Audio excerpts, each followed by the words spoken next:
आप सभी का स्वागत है। आज हम कक्षा 12 इतिहास विषय का मॉडल पेपर सेकंड को हल करेंगे। तो फर्स्ट क्वेश्चन है, बालाकोट तथा नागेश्वर किस वस्तु के निर्माण के लिए प्रसिद्ध है?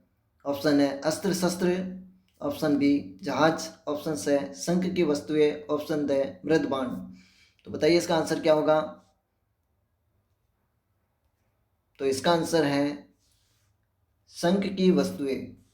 तो बालाकोट तथा नागेश्वर ये दोनों स्थान सिंधु घाटी सभ्यता से संबंधित थे और ये दोनों शंख की वस्तुओं के निर्माण के लिए प्रसिद्ध थे, जिनमें से जो नागेश्वर है, नागेश्वर भारत के गुजरात में स्थित है और जबकि बालाकोट पाकिस्तान में है।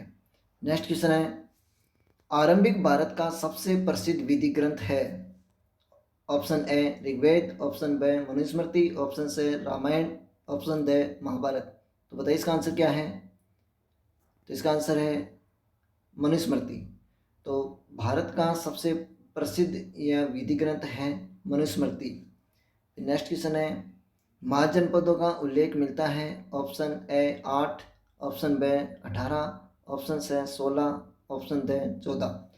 तो महाजनपद कितने थे? तो इसका आंसर बताइए क्या होगा? तो इसका आंसर है 16। तो महाजनपदों की यानी जो कुल महाजनपद थे वो 16 थे और इन महाजनपदों की जानकारी मुख्य रूप से दो ग्रंथों से मिलती है। एक है बौद्ध ग्रंथ और इस बौद्ध ग्रंथ का नाम है अंगुत्तर निकाय। तो बौद्ध ग्रंथ अंगुत्तर, तो अंगुत्तर निकाय से यानी आपके 16 महाजनपदों की जानकारी मिलती है। तो क्वेश्चन आता है 16 महाजनपदों की जानकारी कौन से बौद्ध ग्रंथ से मिलती है? तब आपको अंगुत्तर निकाय करना है। और एक आता है जैन ग्रंथ, कौन से जैन ग्रंथ से मिलती है? तब आपको भगवती सूत्र करना है। तो भगवती सूत्र व अंगुत्तर निकाय नामक ग्रंथों से बौद्ध धर्म की जानकारी मिलती है। भगवती सूत्र, तो ये दो ग्रंथ हैं। नेक्स्ट क्वेश्चन है, कौरव और पांडव किस वंश से संबंधित थे? Option A Panchala, option B Haryanka, option C Licchavi, option D Kuru. तो बताइए इसका आंसर क्या है? यानी कौरव और पांडव किस वंश से संबंधित थे? तो इसका आंसर है कुरु। तो ये कुरु वंश से संबंधित थे और जो कुरु था 16 महाजनपदों में भी शामिल था कुरु महाजनपद, जिसकी राजधानी इंद्रप्रस्थ थी। तो कुरु महाजनपद की राजधानी इंद्रप्रस्थ थी। फिर नेक्स्ट क्वेश्चन है, किन शासकों को उनके मातृ नाम से चिन्हित किया गया? Option A Kushan, option B Shunga, option C Maurya, option D Satavahana. तो किन वंश के या किस वंश के राजाओं को उनके मातृ नाम से संबोधित किया गया था? तो बताइए इसका आंसर क्या है? तो इसका आंसर है सातवाहन। तो सात वंश के राजाओं को उनके मातृ नाम से संबोधित किया गया। नेक्स्ट है, नेक्स्ट क्वेश्चन, मोहम्मद तुगलक के कहने पर इब्न बतूता किस देश की यात्रा पर गया था? Option A Afghanistan, option B रूस, option C Nepal, option D चीन। तो बताइए इसका आंसर क्या है? तो इसका आंसर होगा ऑप्शन डी चीन।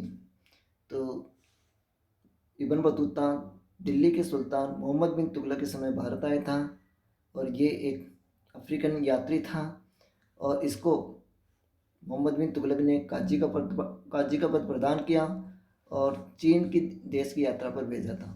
नेक्स्ट क्वेश्चन है, नैनवार किस मत से संबंधित थे? ऑप्शन ए वैष्णव मत से, ऑप्शन बी शैव मत से, ऑप्शन से शैव मत से और से है बौद्ध मत से, या द इनमें से कोई नहीं। तो बताइए इसका आंसर क्या है? तो इसका आंसर है शैव मत। यानी नैनवार शैव मत से संबंधित है और इनको इस प्रकार से भी याद कर सकते हैं। शैव यानी शिव की पूजा करने वाले होते हैं और ये शिव के कितने नयन होते हैं? 3 नयन हैं। तो शिव के 3 नयन हैं। तो नयन से कर सकते हो नयनवार, यानी जो नयन है वो शिव है। तो नयनवार जो होते थे वो शिव की पूजा करते थे, जबकि जो अलवार आता है अलवार, और ये अलवार जो होते हैं वो विष्णु की पूजा करते हैं यानी वैष्णव होते हैं। और नयनवारों की संख्या कितनी थी? तब आपको करना है, जो नयनवारों की संख्या की भी कई बार एग्जाम में पूछी जाती है। जो नेवार थे शिव के उपासक थे, इनकी संख्या थी 63, जबकि जो अलवार थे, जो विष्णु की पूजा करते थे, इनकी संख्या थी 12। तो अलवारों की संख्या कितनी थी? 12 थी। और नेवारों की संख्या ये थी 63। और ये दोनों अलवार और नेवार जो तमिलनाडु में प्रचलित हुए थे, तमिलनाडु। फिर नेक्स्ट क्वेश्चन है, कृष्णदेवराय का संबंध किस वंश से था? ऑप्शन है संगम वंश, सुलु वंश, तुलु वंश या अराविदु वंश। तो बताइए इसका आंसर क्या है? तो इसका आंसर होगा तुलु वंश। तो कृष्णदेवराय का संबंध तुलु वंश से है। और कृष्णदेवराय विजयनगर का सबसे महान शासक था। फिर नेक्स्ट क्वेश्चन है, इस्तमरारी बंदोबस्त सबसे पहले लागू किया गया? ऑप्शन है बंगाल, मद्रास, बम्बई या उत्तर प्रदेश। तो बताइए इसका आंसर क्या है? तो इसका आंसर है बंगाल। तो इस्तमरारी जो बंदोबस्त थी, और इसी बंदोबस्त को स्थायी बंदोबस्त भी कहा जाता है, स्थायी बंदोबस्त। तो इस्तमरारी बंदोबस्त को स्थायी बंदोबस्त भी कहते हैं। और ये 1793 में जो भारत के गवर्नर जनरल थे, British governor general Lord Cornwallis, तो कॉर्नवालिस के द्वारा लागू की गई थी।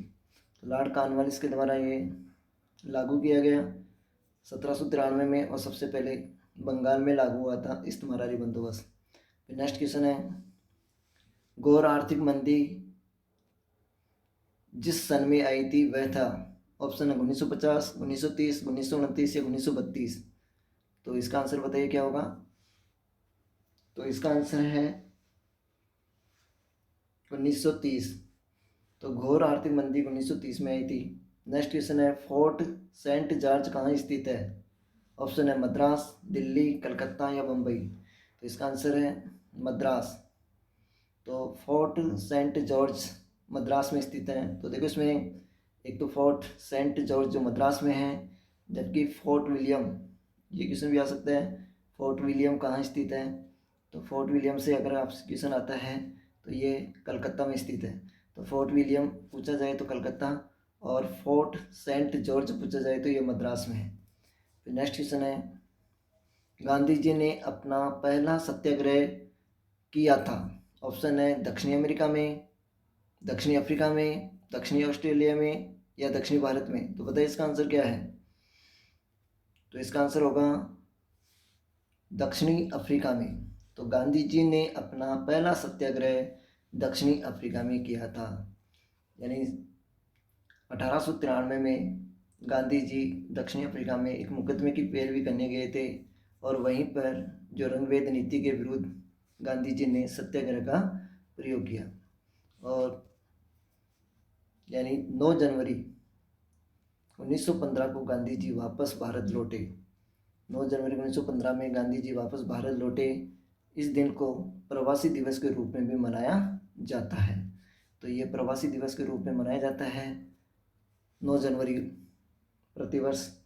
और 1917 में जब भारत में चंपारण सत्याग्रह हुआ था, तो गांधी जी ने पहली बार भारत में सत्याग्रह का प्रयोग चंपारण यानी बिहार में किया था। तो गांधी जी ने, क्वेश्चन 2 प्रकार से पूछा जाएगा, गांधी जी ने पहला सत्याग्रह कहाँ किया? तब तो आएगा दक्षिणी अफ्रीका। और गांधी जी ने भारत में पहला सत्याग्रह कहाँ किया? तब आएगा चंपारण बिहार 1917। नेक्स्ट क्वेश्चन है, रिक्त स्थानों की पूर्ति करनी है। विद्वानों के अनुमान से मोहनजोदड़ो में कुओं की कुल संख्या लगभग थी। तो आपको बताना है कि सिंधु घाटी सभ्यता का जो सबसे प्रमुख या सबसे बड़ा जो स्थान था मोहनजोदड़ो, और इसी मोहनजोदड़ो में कुओं की लगभग कितनी संख्या बताई गई थी? तो इसकी लगभग संख्या थी 700। तो कितने कुएं मिले थे? 700 कुएं मिले। नेक्स्ट क्वेश्चन है, ख्वारिज्म स्थित है, यानी आपको यह बता रहा है जो ख्वारिज्म है वो कहाँ स्थित है? तो इसका आंसर आएगा उज्बेकिस्तान। तो ये उज्बेकिस्तान में स्थित है। और जो अल-बरूनी था वो ख्वारिज्म का ही निवासी था, यानी अल-बरूनी यहीं का रहने वाला था। जब महमूद गजनवी ने ख्वारिज्म पर अटैक किया था तो अल-बरूनी को बंदी बनाकर अपने गजनी ले गया था। तब से अल-बरूनी गजनवी के दरबार में रहा था। नेक्स्ट क्वेश्चन है, यानी ऐसा शब्द का शाब्दिक अर्थ बताना है जिसका अर्थ होता है एक व्यक्ति जिसके पास लाठी या डंडा हो। तो जिसके पास लाठी या डंडा हो तो इसका आंसर होगा लठियाल। तो नाम से पता चल जाएगा ये तो। लठियाल कौन होता है? लठियाल का शाब्दिक अर्थ होता है वह व्यक्ति जिसके पास में लाठी या डंडा हो, वो क्या कहलाएगा? लठियाल। तो ये तो आप वैसे बता देंगे। नेक्स्ट क्वेश्चन है, यानी किस रियासत को बंगाल आर्मी की पौधशाला की संज्ञा दी गई थी? तो आपको ये बताना है, इसमें जो रिक्त स्थान दिया है उसमें यह बताना है कि बंगाल आर्मी की पौधशाला की संज्ञा किसे दी गई थी? तो वो जो रियासत थी वो थी अवध। ये बहुत इंपॉर्टेंट क्वेश्चन है। अवध को बंगाल आर्मी की पौधशाला कहा गया है। तो बंगाल आर्मी की पौधशाला की संज्ञा किसको मिली थी? अवध को। ये बहुत इंपॉर्टेंट क्वेश्चन। और अवध के बारे में एक कथन और आता है, जो अवध है इसके बारे में एक कथन डलहौजी ने कहा था, भाई एक दिन यह गिलास फल एक दिन हमारे मुंह में आकर गिरेगा। यह गिलास फल एक दिन हमारे मुंह में आकर गिरेगा, यह किस रियासत के बारे में किसने कहा? तो ये अवध रियासत के बारे में कहा था। और किसने कहा था? ये डलहौजी ने। तो लॉर्ड डलहौजी ने कहा था भाई यह गिलास फल एक दिन हमारे मुंह में आकर गिरेगा। बहुत इंपॉर्टेंट क्वेश्चन है। अवध रियासत से एक तो बंगाल आर्मी की पौधशाला की संज्ञा किसे दी गई है? तब अवध। और यह गिलास एक फल हमारे मुंह में गिरेगा, यह भी अवध रियासत के बारे में डलहौजी ने कहा था। नेक्स्ट क्वेश्चन है, गुरखा युद्ध के दौरान किसकी स्थापना हुई? यानी ये जो क्वेश्चन है, गुरखा युद्ध के दौरान किसकी स्थापना हुई थी? तो ये हिल स्टेशनों को लेकर है। हिल स्टेशन जो अंग्रेज़ों के द्वारा भारत में बनाए गए थे, और इन्हीं हिल स्टेशनों में जो पहला हिल स्टेशन बना था 1815-16 की बात हो रही है कि 1815-16 में जो गुरखा युद्ध हुआ था उसी दौरान जो फौजी थे वो युद्ध में घायल हुए थे, और उनको आराम देने के लिए या उनको इलाज करवाने के लिए जो हिल स्टेशन बनाए गए थे। तो बताइए गुरखा युद्ध के दौरान कौन सा हिल स्टेशन बना था? तो उसका नाम था शिमला।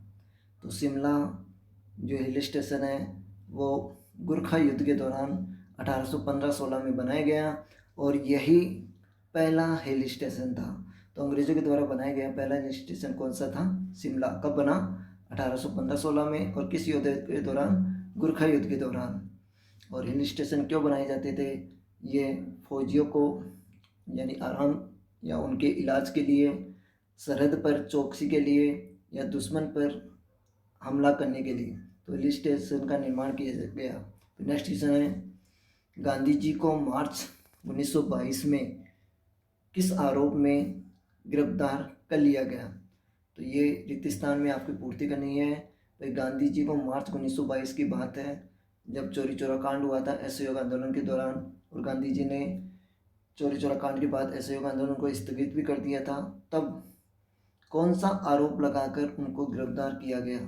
तो अंग्रेजों ने कौन सा आरोप लगाया था और फिर गांधी जी को गिरफ्तार किया था मार्च 1922 में? तो वो आरोप था राजद्रोह का आरोप। कौन सा आरोप था? राजद्रोह। तो राजद्रोह का आरोप लगाया गया गांधी जी पर, और गांधी जी को गिरफ्तार किया गया। और जब गांधी जी को गिरफ्तार किया गया तो इसके लिए जो जजिस्ट थे या जज थे वो थे जो गांधी जी को सज़ा सुनाई थी, ब्रूमफील्ड। इसका नाम याद रखना है। जजिस्ट ब्रूमफील्ड ने जो गांधी जी को 6 वर्ष की सज़ा सुनाई थी।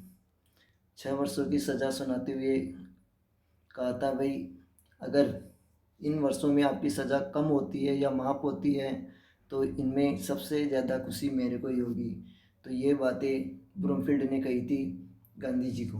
नेक्स्ट क्वेश्चन है, हड़प्पा सभ्यता के नगरों के भवनों के निर्माण में अधिकतर किस आकार की ईंटों का प्रयोग होता था?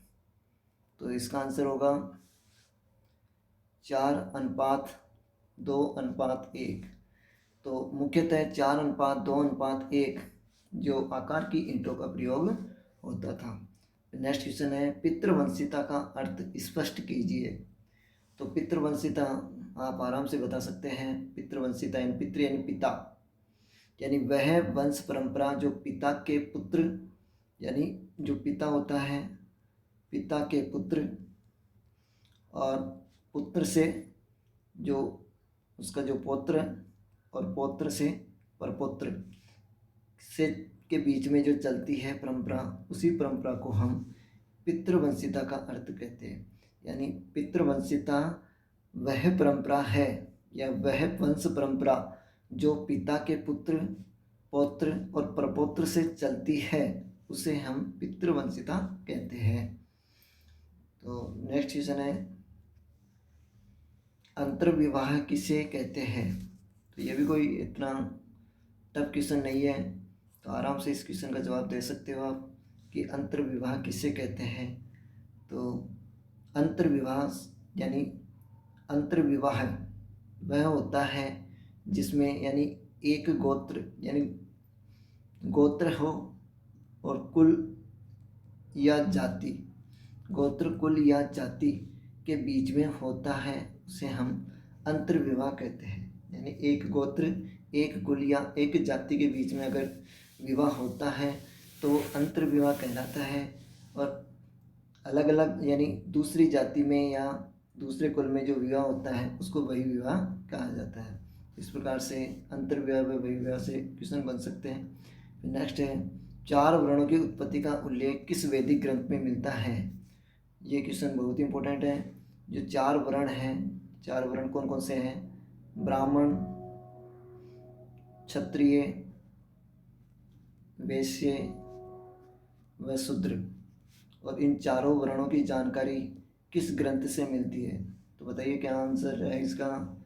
तो चारों वर्णों की उत्पत्ति की जानकारी जो अपने सबसे प्राचीन वेद है जिसका नाम है ऋग्वेद। तो सबसे प्राचीन वेद कौन सा है? ऋग्वेद। और इसी ऋग्वेद में है पुरुष सूक्त, यानी 10वां मंडल है।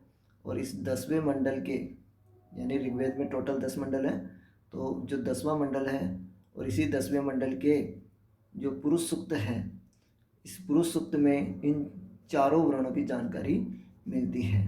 तो पुरुष सूक्त में इन चारों वर्णों की जानकारी मिलती है। तो यहाँ पर जो चारों वर्ण की उत्पत्ति के बारे में जो वैदिक ग्रंथ पूछा है उसका आंसर होएगा ऋग्वेद। और ऋग्वेद के कौन से मंडल में? तो 10वें मंडल के पुरुष सूक्त में इसका उल्लेख है। नेक्स्ट क्वेश्चन है, फ्रांसवा बर्नियर कौन था? तो फ्रांसवा बर्नियर कौन था? तो ये एक प्रकार से फ्रांस से जो भारत की यात्रा पर आया था बर्नियर।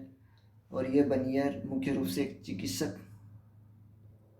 चिकित्सक के रूप में भी था और राजनीतिक, तो चिकित्सक, राजनीतिक व इतिहासकार के रूप में व दार्शनिक के रूप में आप कह सकते हो। तो दार्शनिक भी था ये व इतिहासकार, क्योंकि इसने पुस्तक भी लिखी है, इतिहास भी लिखा है। तो चिकित्सक, राजनीतिक, दार्शनिक व इतिहासकार के रूप में है। और ये कहाँ का था? फ्रांस का निवासी था। नेक्स्ट क्वेश्चन है, अब्दुल रज्जाक समरकंदी ने भारत के किस भाग की यात्रा की थी और कब? तो ये भी इम्पोर्टेंट क्वेश्चन है। अब्दुल रज्जाक, देखो ये अब्दुल रज्जाक था, ये फारस का निवासी था। तो पहले इसको फारस कहते थे, वर्तमान में फारस का नाम है ईरान। तो ईरान देश का था और ये भी भारत की यात्रा पर आया था। और ये आया था दक्षिणी भारत की यात्रा पर। तो दक्षिणी भारत की यात्रा पर आया और इसी दौरान इसने विजयनगर की यात्रा भी की थी।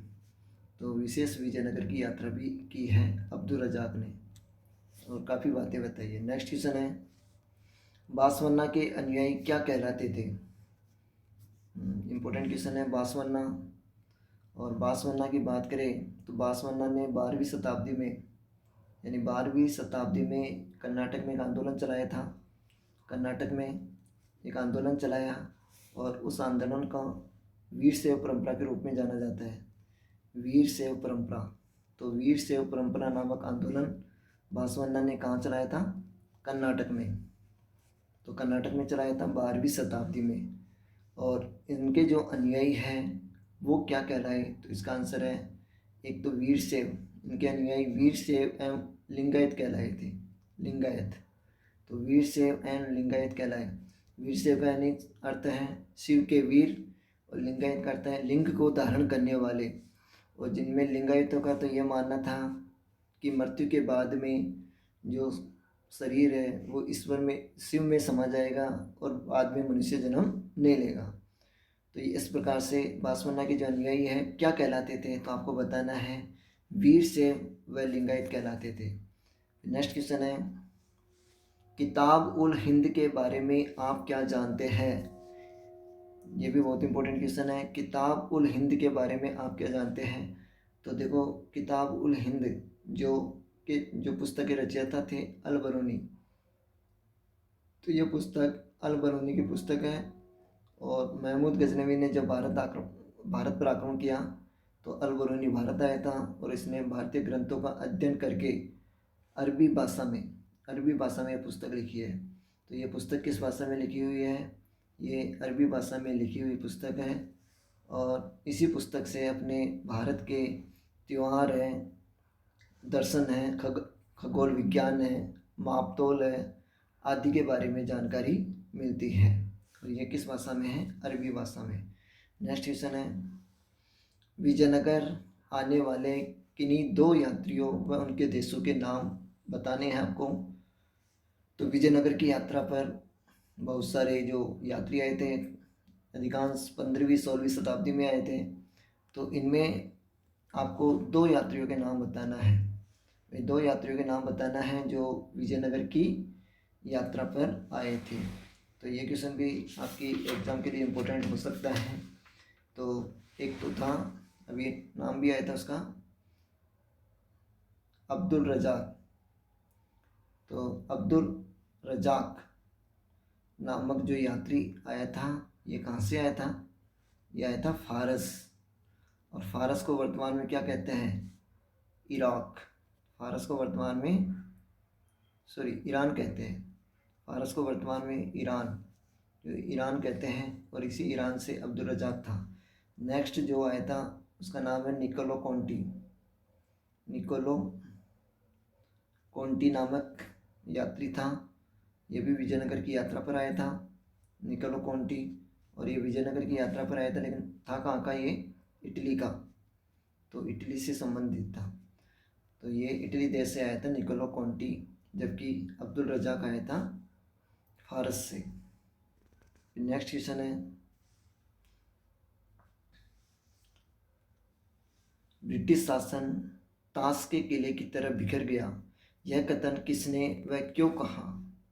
तो देखो, ये इंपॉर्टेंट क्वेश्चन हो सकता है, इसको मोस्ट लगा लेना। ब्रिटिश शासन ताश के खेल की तरह बिखर गया, किले की तरह बिखर गया, ये कथन किसने और क्यों कहा। तो देखो, ये घटना की बात करें तो ये 1857 के विद्रोह से संबंधित है। 1857 का जो विद्रोह हुआ था, और इस विद्रोह की शुरुआत या क्रांति की शुरुआत मेरठ छावनी से हुई थी। तो मेरठ छावनी से ये क्रांति प्रारंभ हुई, और काफ़ी कम समय में ये एक चिंगारी की तरफ चारों तरफ फैल गई। और अंग्रेज़ों के पास अपनी जान व अपनी जो धन संपदा थी उसको बचाने के अलावा उनको रोकने का कोई तरीका नहीं था। तब एक सैन्य अधिकारी ने कहा था, एक अंग्रेज अधिकारी ने कहा कि ब्रिटिश शासन ताश के किले की तरह बिखर गया है। तो वो 1857 के विद्रोह के दौरान ही कहा, जब वो इस विद्रोह को रोकने में असफल रहे थे। यानी इस विद्रोह को रोकने में क्या रहे थे, असफल रहे। यानी उनको लग रहा था कि ये विद्रोह काफ़ी यानी इसको नियंत्रित करना अब मुश्किल है। तब वो अपनी जान बचाने के लिए भाग रहे थे। और इसी दौरान एक अंग्रेज अधिकारी ने लिखा है कि ब्रिटिश शासन ताश के किले की तरफ बिखर गया था। नेक्स्ट क्वेश्चन है, भारत के मानचित्र में निम्न ऐतिहासिक स्थलों को अंकित करना है। तो देखो, ये आपके लिए 4 नंबर का क्वेश्चन आएगा।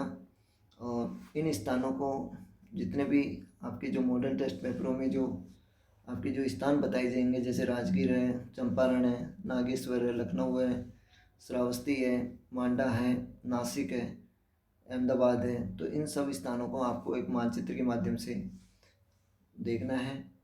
तो ये जैसे मानचित्र है, तो इनमें अपने जो प्रमुख स्थान पहले जो 4 स्थान है राजगीर, नागेश्वर, चंपारण और लखनऊ, इन स्थानों को अंकित करेंगे। तो देखो ये भारत है और भारत में जो 2 स्थान आपके आ रहे थे, एक तो चंपारण। अब चंपारण है कहाँ पर? तो चंपारण जैसे ये बिहार है, तो बिहार है ये वाला क्षेत्र, और बिहार में ये तो हो जाएगा आपके चंपारण। तो ये चंपारण है और इसी चंपारण से गांधी जी ने पहला सत्याग्रह 1917 में भारत में किया था। और यहीं पर है राजगीर, राजगीर कह सकते हो, राजगृह कह सकते हो। और ये हो गया आपका राजगृह या राजगीर। और ये राजगीर जो स्थान है वो मगध की राजधानी के रूप में प्रसिद्ध था। फिर नेक्स्ट स्थान कौन सा था? नागेश्वर। देखो नागेश्वर की बात करें तो यहाँ पर नागेश्वर है और ये नागेश्वर है गुजरात में, ये गुजरात है। और इस स्थान को अपन नागेश्वर के रूप में बताएंगे, नागेश्वर। तो इन स्थानों को अच्छी तरह याद करना है। नागेश्वर पूछे तो गुजरात, ये गुजरात है। राजगीर पूछे तो बिहार में, चंपारण भी बिहार में है। और एक है मांडा, और मांडा कहाँ पर है? जम्मू कश्मीर। और जम्मू कश्मीर ये जैसे आपकी ये वाला क्षेत्र, ये जम्मू कश्मीर है और यहीं पर आप इसको मांडा को दर्शा सकते हो। तो ये मांडा। फिर नेक्स्ट स्थान देखेंगे, इसमें राजगीर, नागेश्वर, लखनऊ। तो राजगीर और जो 2 स्थान आ रहे थे आपके, राजगीर और चंपारण, ये दोनों बिहार में हैं, इनको अपन जो देख चुके हैं। नागेश्वर आपके गुजरात में है और लखनऊ आपके यूपी में है, उत्तर प्रदेश में लखनऊ। बेगम हजरत में लखनऊ से ही क्रांति का नेतृत्व किया। और श्रावस्ती को दर्शाना है। श्रावस्ती है कहाँ पर? यूपी में है श्रावस्ती। और ये कौशल महाजनपद की राजधानी थी और यहीं पर महात्मा बुद्ध ने सबसे ज़्यादा उपदेश दिए थे, श्रावस्ती में। नासिक की बात करें तो ये महाराष्ट्र में है। तो नासिक कहाँ पर है? महाराष्ट्र में है और ये गोदावरी नदी के किनारे स्थित है। तो नासिक गोदावरी नदी के किनारे स्थित है। और एक मांडा जम्मू कश्मीर में है, इसको देख चुके हैं अपन। अहमदाबाद ये गुजरात में है। तो इन स्थानों को और देख लेते हैं, तो मैप के द्वारा आप आराम से बता सकते हो। तो देखो सबसे पहले यहाँ श्रावस्ती को देख लेते हैं। श्रावस्ती कहाँ पर बताई थी मैंने? यूपी में, ये यूपी है। और इसी यूपी में आपको ये श्रावस्ती को प्रदर्शित कर सकते हो, जो कौशल महाजनपद की राजधानी थी श्रावस्ती। और महात्मा बुद्ध ने सबसे ज़्यादा उपदेश यहीं पर दिए थे। एक था आपका अहमदाबाद और दूसरे में नागेश्वर भी बताया था मैंने। अहमदाबाद भी कहाँ पर है? गुजरात में ही है अहमदाबाद। तो ये अहमदाबाद हो गया गुजरात में। यहाँ पर यहीं पर नागेश्वर था, ये भी गुजरात में है। नागेश्वर तो नागेश्वर भी कहाँ पर है? गुजरात में। और नेक्स्ट था आपके नासिक। मांडा बताई दिया मैंने आपको, जम्मू कश्मीर में है। और नासिक को मैप के द्वारा अगर दर्शाना चाहे तो ये महाराष्ट्र है। और इसी महाराष्ट्र में आपके ये वाला जो क्षेत्र है उसको आप नासिक के रूप में दिखा सकते हो, नासिक। और ये वही नासिक है जो गोदावरी नदी के किनारे स्थित है। तो ये आज अपना मॉडल पेपर सेकंड हल कर रहे थे। आशा करते हैं कि यह वीडियो आपको पसंद आया होगा। इसे ज़्यादा से ज़्यादा लाइक करें, शेयर करें, सब्सक्राइब करें। जय हिंद, जय भारत।